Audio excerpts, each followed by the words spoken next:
నీకు వాగ్దానం ఇచ్చిన దేవుడు నమ్మదగినవాడు, నిన్ను విడువడు, నిన్ను ఎడబాయడు. ప్రభునామానికి మహిమ కలుగునుగాక. బాగున్నారు మీ అందరూ? ఎల్లప్పుడూ ప్రార్థన చేయువారుగా శ్వాసంలో ముందుకు నడుస్తూ దేవుని వాక్యం ధ్యానిస్తూ మనం భక్తి మార్గం నడుస్తున్నంత వరకు ప్రతి కీడును విడిపించబడతావు. ప్రతి శ్రమలో నుంచి నేను బయటికి తీసుకొస్తాడు. ప్రతి అపాయాన్ని నుంచి నేను తప్పిస్తాడు. ఎందుకంటే రక్షించే దేవుడు, కాపాడే దేవుడు ఆయన వాక్యమై ఉన్నాడు గనక ఆయన వాక్యానుసారంగా మనం నడవడానికి ఎప్పుడు మన హృదయాలను సిద్ధపరచుకోవాలి. చూస్తున్న ప్రతి ఒక్కరు లైక్ చేయండి, షేర్ చేయండి, సబ్స్క్రైబ్ చేయండి. ఈ ప్రాబ్లం ఏదున్నా కామెంట్ ద్వారా మాకు తెలియజేయండి. తప్పకుండా మీకోసమే ప్రార్థన చేస్తాం. చదువుకుందాం. ఈ ఉదయకాలం ప్రభు నీకు ఇస్తున్న శ్రేష్టమైన మాట యెషయా గ్రంథం 45వ అధ్యాయం 4వ వచనం. నా సేవకుడువైన యాకోబు నిమిత్తము, నేను ఏర్పరచుకున్న ఇశ్రాయేలు నిమిత్తము నేను నీకు పేరు పెట్టి నిన్ను పిలిచి తిని. దేవునికి స్తుతి కలుగును గాక. అవునండి, ప్రభు మనల్ని పేరు పెట్టి పిలిచాడు.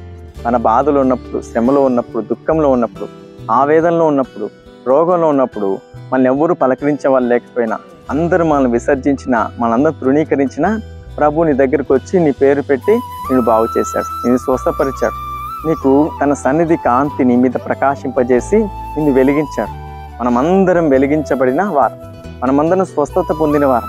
చూడండి, యేసుక్రీస్తు ప్రభు శిష్యులందరూ కూడా ఒక్కొక్కరిని పేరు పెట్టి పిలిచారు. వారందరూ ఏం చేశారు? ఆ పనంతా పక్కన పెట్టేసి, వాళ్ళ భారం అంతా అక్కడ పడేసి యేసయ్య మాట ప్రకారం వచ్చినవారు, యేసయ్య మాటను పట్టుకుని నడిచిన వారు. కాబట్టి అద్భుతంగా వారు ఘనత పొందారు, అద్భుతంగా దీవించబడ్డారు. వారికి గొప్ప పేరు ప్రఖ్యాతలు దేవుడు అనుగ్రహించారు. ఎందుకు? ఆ పేరు పెట్టి పిలిచారు కాబట్టి, పిలుపుకు తగినట్టుగా ఉన్నారు కాబట్టి, మనం కూడా పిలిచాడు కాబట్టి, మనం కూడా ఎక్కడ ఆయన చూపిన మార్గంలో తప్పిపోకుండా బహు జాగ్రత్త కలిగి ఉండాలి. మన జీవితంలో, మన కుటుంబంలో ఎన్నో సమస్యలు రావచ్చు, ఇబ్బందులు రావచ్చు, మరి దుఃఖం రావచ్చు. కానీ ఆ మార్గంలో నుంచి నువ్వు తొలగిపోవద్దు. ఎందుకంటే పేరు పెట్టి పిలిచిన దేవాదేవుడు తప్పకుండా పోషిస్తాడు, తప్పకుండా నడిపిస్తాడు, తప్పకుండా అభివృద్ధి పరుస్తాడు. ఎందుకంటే ఆయనే నిన్ను పిలిచాడు. మరి పిలిచిన దేవాదేవుడు నీకు తప్పకుండా నీకు విజయం కలిగిస్తాడు. ఎందుకంటే ఆయన నమ్మదగిన దేవుడు. ఆయన నీకు సమాధానం ఇచ్చే దేవుడు, నీ సమస్యలన్నిటినీ తొలగించే దేవుడు, నీ ఇబ్బందుల్లో నుంచి విడిపించే దేవుడు. అందుకే శిష్యులు భయపడలేదు. మాకు రేపటికి ఎట్లా, మాకు ఎల్లుండి ఎట్లా, మాకు బట్టలు ఎట్లా, ఇవేమీ ఆలోచన చేయలేదు. మాతో యేసే ఉన్నాడు, సమస్తం ఆయన చూసుకుంటాడు. ఎందుకంటే మమ్మల్ని ఆయనే పిలిచాడు కాబట్టి ఆయన నడిపిస్తాడు, బలపరుస్తాడు. ఈ ధైర్యం కలిగి ఉండండి. తప్పకుండా నీ జీవితంలో ప్రభు నీకు విజయాన్ని ఇచ్చి నేను గొప్పగా దీవించబోతున్నాడు. గొప్ప ఆశీర్వాదం ప్రభు నీకు ఇవ్వబోతున్నాడు. ఈ వాగ్దానం నీ జీవితంలో ప్రభు నెరవేర్చి ఈరోజంతయు ఆయన మీకు తోడే ఉండి నడిపించునుగాక. ఆమె కళ్ళు మూసుకొని ప్రార్థనలు ఏకీవించండి. మీకు అందరి కోసం నేను ప్రార్థన చేయబోతున్నాను.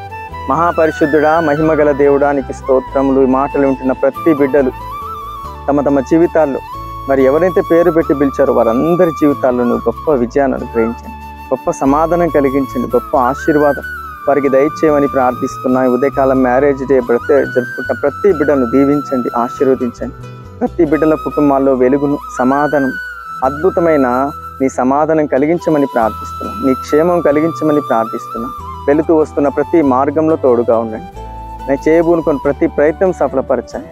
స్కూల్కు, కాలేజీకి వెళ్తున్న ప్రతి బిడ్డలకు తోడుగా ఉండండి. ప్రతి శోధ నుంచి తప్పించు, ప్రతి అపాయం నుంచి తప్పించు, ప్రతి కీడును మేలుగా మార్చమని ప్రార్థిస్తున్నాను.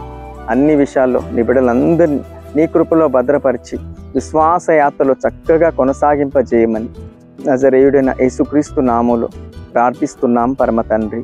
ఆమేన్. ఈ వీడియో చూసిన ప్రతి ఒక్కరిని ప్రభు దీవించి ఆశీర్వదించును గాక. ఆమేన్.